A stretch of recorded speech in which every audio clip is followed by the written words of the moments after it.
Hello everyone, I'm Kat from Tilly's Tail Dog Grooming in Malton, and this is Leko, my Hungarian Pumi. In this video I'll hopefully be showing you everything you need to know to keep your dog completely knot-free in between grooms.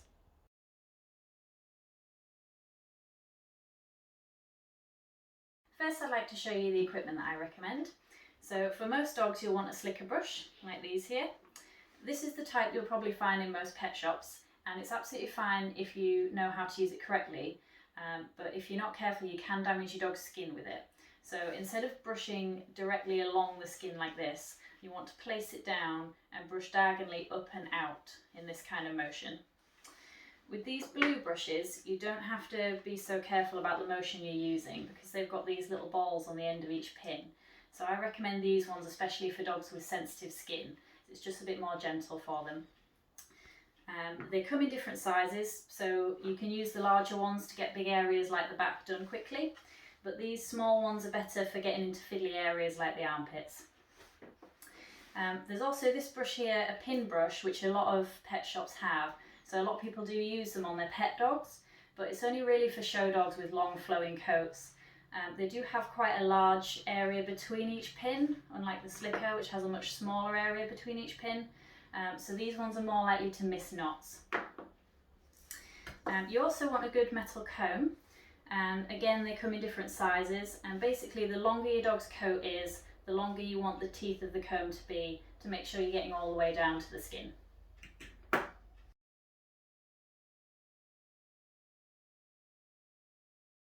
So dogs like poodles, Bichons, Shih Tzus and Lhasa Apsos, their coat doesn't shed, it just keeps growing and growing, and the longer it gets the more likely it is to get tangled up, and it's more difficult to brush out as well. Dogs that have a wool coat like Cockapoos and Pouchons, the hair doesn't grow straight, it'll grow in curls as it comes out, and they can tangle up in each other as they grow. Also double coated dogs like German Shepherds and Pomeranians, they have an undercoat and a top coat, and the undercoat sheds regularly, but if you don't brush that out as it sheds, it can get tangled up in the top coat because it doesn't all fall out, it can just get stuck there. So it needs to be brushed out on a regular basis, and if you don't do that and it does get matted and have to be shaved off, it might not grow back properly afterwards. It also makes it more difficult for them to control their body temperature as well, so it's really important to keep them brushed out and make sure that there's no matting building up.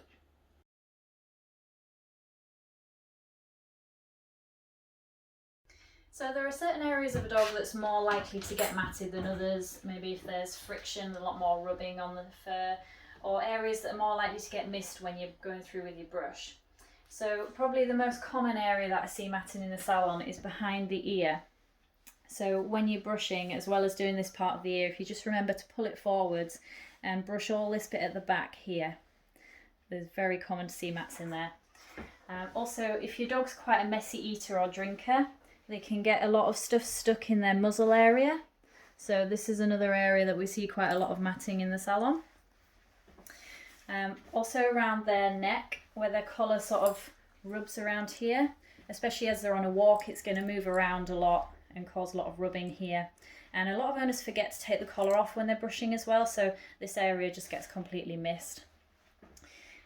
Another thing, if you walk your dog with a harness, obviously this area of the shoulders and chest under here is going to get rubbed a lot by that harness while they're walking, so that's another area to pay attention to if you do use a harness on a walk.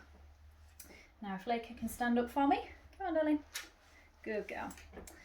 Another area that's quite tricky to get to with your brush is the armpit. So you've got to be really careful when brushing this area because it's difficult to get to. Dogs often don't like being brushed here. So that's quite a common area that we see matting as well. Okay, Leica. Good girl. Also on the underside, on the dog's belly and groin, there's usually quite a lot of matting in here, especially if dogs like to lie down while they're being brushed. Stand up for me. That's it. And if dogs are not keen on being brushed and they do lie down or they sit down, their legs can get sort of trapped underneath them, and they get missed when you're going through with the brush. You do this bit and then you can't reach their legs because they're sat on them. So we do see a bit of matting, especially in the thighs here, and and the back of the front legs as well. Another common area is in between the toes. Now Leica doesn't have a lot of hair in between her toes, but there are some dogs that have lots of thick hair in here, and it's really common to see knots in between there. And the problem with this is that a lot of dogs don't like having their feet touched, so it's really difficult to get those knots out if they are in there. And the last area is the tail. So as you can see, Leica's got a really tight curl to her tail, so it's quite difficult to properly uncurl that and get in there everywhere with the brush. She's also got very long hair. A lot of dogs have really long tails, and obviously the longer it gets, the more difficult it is to brush, so this is an area to really pay attention to when you're brushing.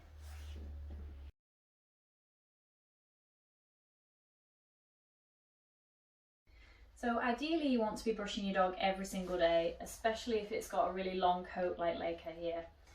A lot of customers want sort of long, cute, fluffy styles for their dog, but that's only really possible if you're really committed to brushing your dog properly every day.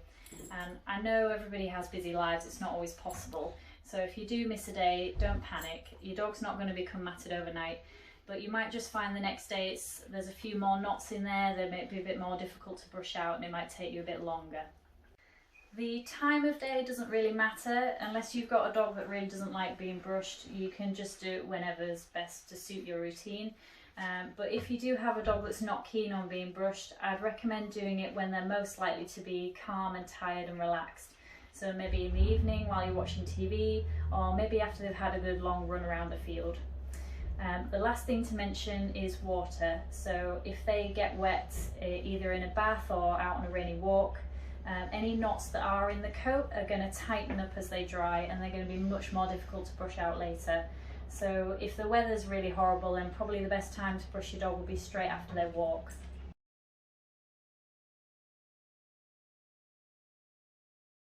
So I recommend brushing your dog up on a raised surface. I know all of you won't have grooming tables at home, so anything like a coffee table or a kitchen bench or something like that would do. Obviously if it's quite high up, just make sure your dog's not going to jump off and hurt itself. Can you stand up, Leica? So the first thing to do is take their collar off.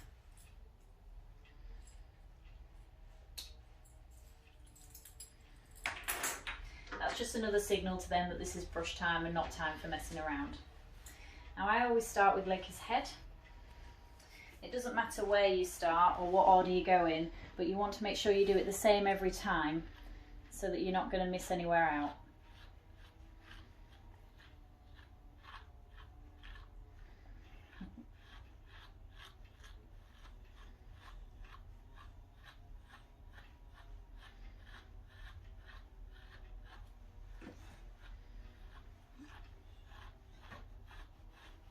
Good girl. Good girl.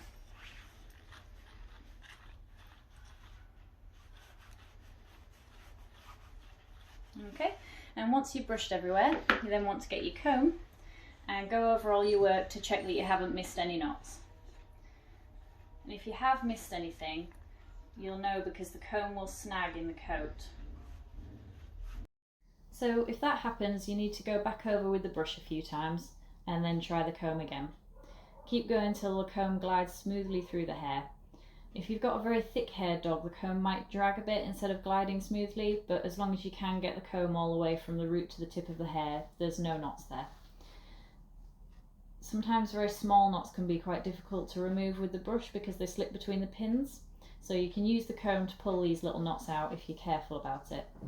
So what you need to do is use the comb to find the knot first, then when it snags, stop pulling and get your thumb and finger behind the comb and hold on tightly to that hair. This means that when you pull the comb, it's not going to pull on the skin, so your dog won't be able to feel it. But keep in mind this only works for very small knots. You won't be able to pull matting out. If you've been over with the brush and the comb several times and the knot's still not coming out, then unfortunately that does mean it needs to be cut or shaved out. So you need to book an appointment with your local groomer to have that removed safely. Okay, so once you've combed through the head, I then move on to the ears. Now, Leica's ears are pretty thin, so they're not really the best to demonstrate on. But if you've got a dog like a poodle or a cocker spaniel that's got really big, long, fluffy ears, you're going to want to spend a lot of time and attention making sure you get all the knots out of those. So I've got Oscar with me now, and he's got a lot more hair on his ears than Laker, so he's perfect for demonstrating this. So when you're brushing ears, you want to start on the inside first, hold it up like that, and brush from the middle outwards.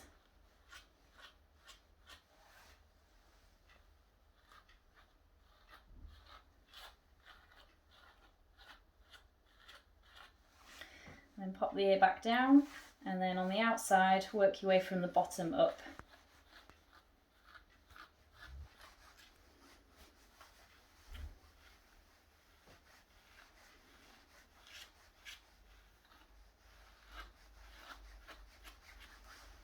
And then if your dog's got quite thick hair on the ears, what can happen is you do the outside and the inside, and this bit in the middle gets missed. So if you just hold the ear up like that and brush down along the edge.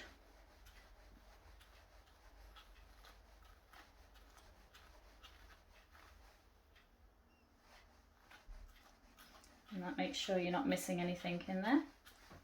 Okay, then go back through with the comb, just to check you've got no knots left in there.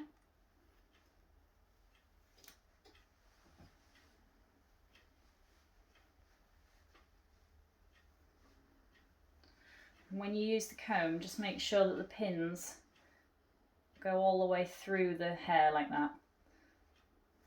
So there's a knot we missed. So that will make sure you're not missing the middle of the hair. And then last thing to do is just pull the ear forward and make sure you're getting everything behind there.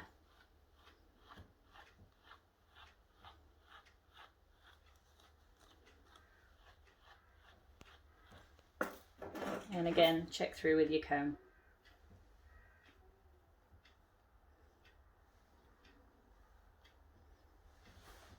Good boy, Oscar. Okay, so after the head and ears are done, I then move on to the neck.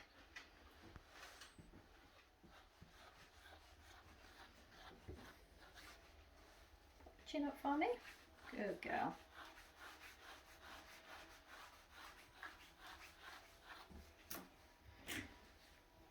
Remember to go back through with the comb. And then I move on to her back.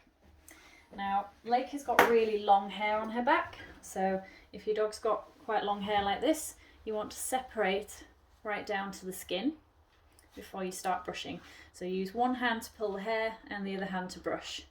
And you want to go all the way along the back like this, making sure you're keeping that hair pulled back with your other hand.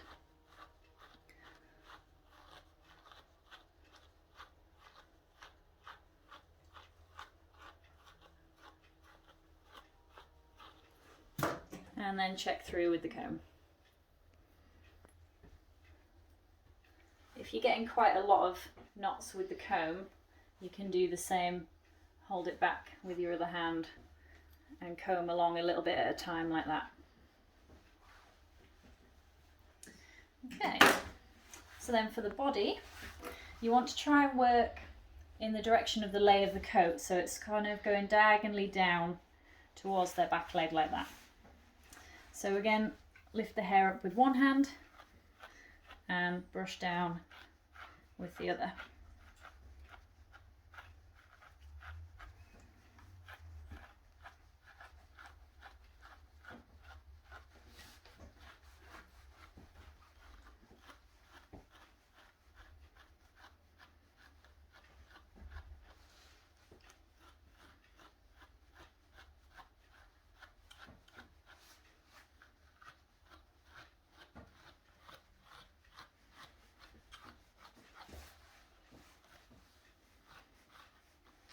Okay, come here. Good girl. Okay, and check through with the comb again.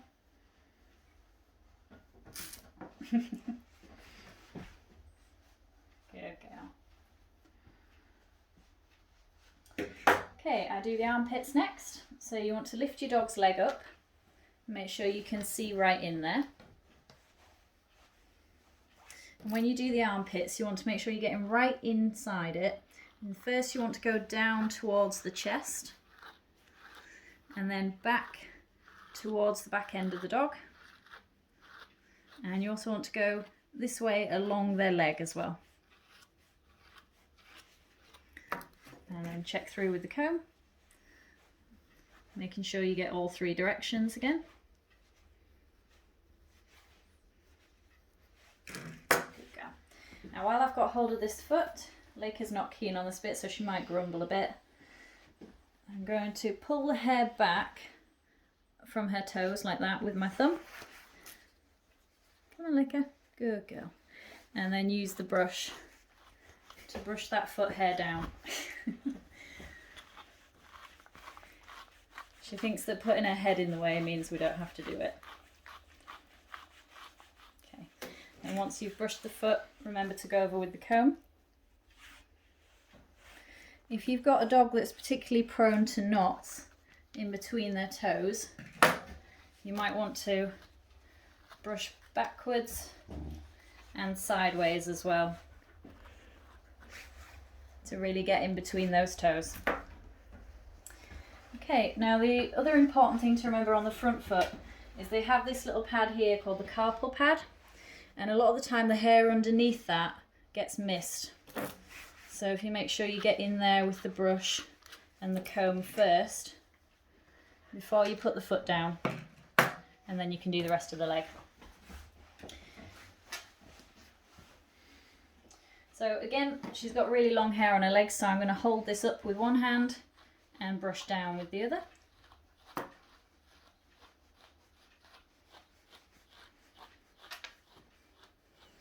And remember, a dog's got 4 sides to their legs, so I do the back first, then move on to the outside.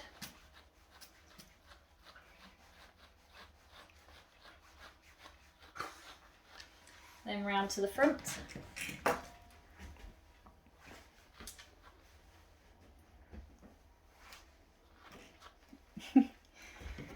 Come on, Lake, you're going to stand still for me. And then the inside. And if, like Laker, she's a bit fidgety and you need to use one hand to hold her still, you can sort of brush up with your hand first and then brush down if you can't use 2 hands. Okay, don't forget to check through with the comb on all 4 sides. This way, Laker. Good girl. And then if we move the camera around to the front here, you should be able to see a difference between those 2 front legs. So you can see the one that we haven't brushed, it looks a lot more sort of rat-taily, whereas the one that we have brushed is all nice and smooth and fluffed out. Okay, this way, Laker. Okay, then I move on to the back leg. Again, Laker's not keen on this, so you might hear a bit of grumbling from her. I always start by doing the end of the foot,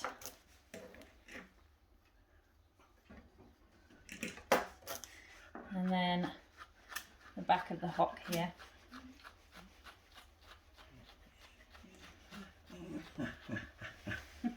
All right, Laker. Stand this way for me. Good girl.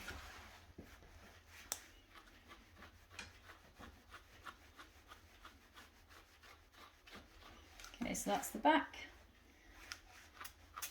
And then the outside.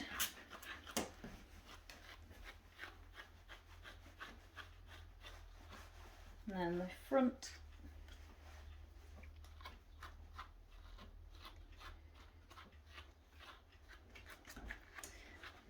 And then what I would recommend, especially for wriggly dogs, instead of doing the inside of this leg, I would lift that up and do the inside of the opposite one instead.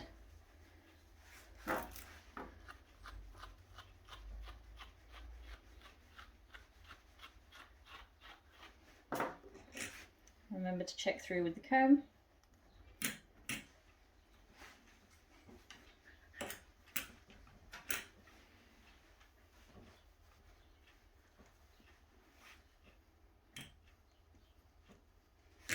And then obviously when you turn your dog around, just remember to do the inside of this when you're on the other side. Okay, so this way, Leica. So I won't do all of this now because it'll just be repeating myself, but basically the same on the other side.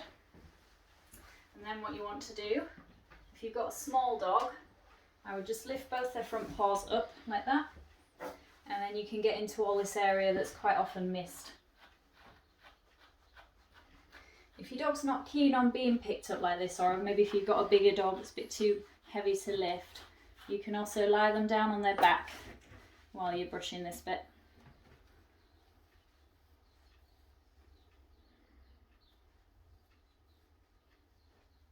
Good girl.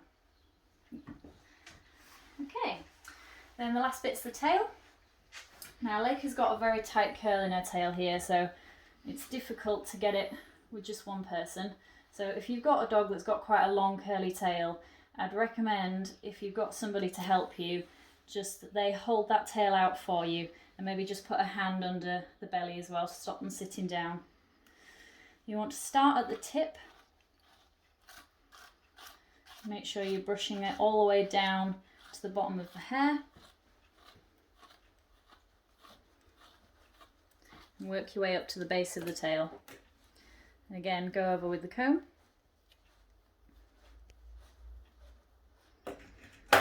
Make sure to do both sides.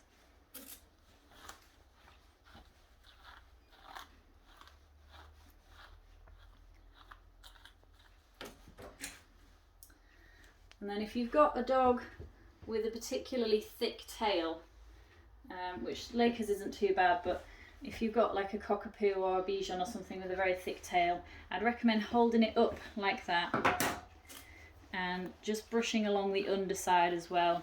Sometimes what can happen is when you're holding it out straight, you can brush the sides and miss this bit in the middle here.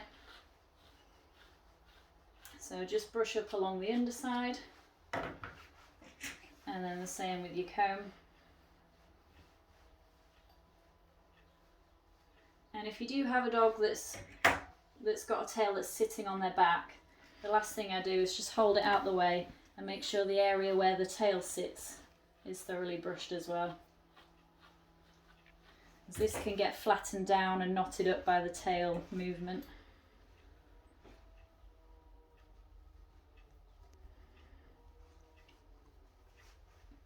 Okay, there we go. Last thing to do is just to pop your dog's collar back on. Hopefully if you follow this guide you'll be able to keep your dog completely knot free in between grooms, which will really help you groom her out. And now if you sat there thinking, well that's all very well and good for a dog that will stand still, but mine's running around in circles and won't let me brush it, then I do have a puppy brushing video that you can look at as well, which goes through step by step how to get your dog used to the brushing process so that they stand reasonably still while you're working. Okay, thank you for watching.